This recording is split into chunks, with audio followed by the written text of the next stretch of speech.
But we begin with the deputy's road to recovery after being shot in the line of duty. Newly released body camera video captures a tense standoff inside an Humble apartment. But we need to warn you, the video is a bit graphic. Precinct 4 Constable Mark Herman says 2 deputies were injured in the encounter. Both are okay. Megan Reyna is live outside the complex off Woodland Hills Drive with what else we're learning about this investigation. Megan. Well, we learned that the suspect, 38-year-old Edgar Villegas, is still in the hospital. Once he's out, he will then be booked in the Harris County Jail. He was actually bit by a canine, and that's why he's still hospitalized. Now, as far as his motive, what led up to all of this chaos, well, that's still under investigation. Again, that video is graphic, but both of the deputies that were injured are doing okay, including the one you'll see in this clip. He's now home from the hospital.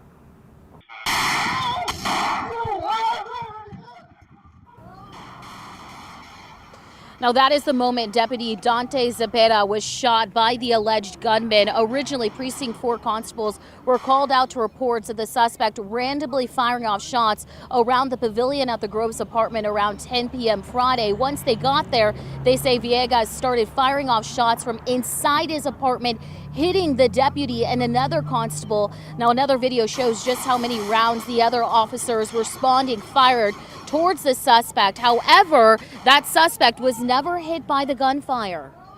Once we started returning fire, he never shot again. And how the suspect was not hit, we surmised that after he shot and we started, returning fire, he fell back and crawled to a bedroom, but he did not shoot again.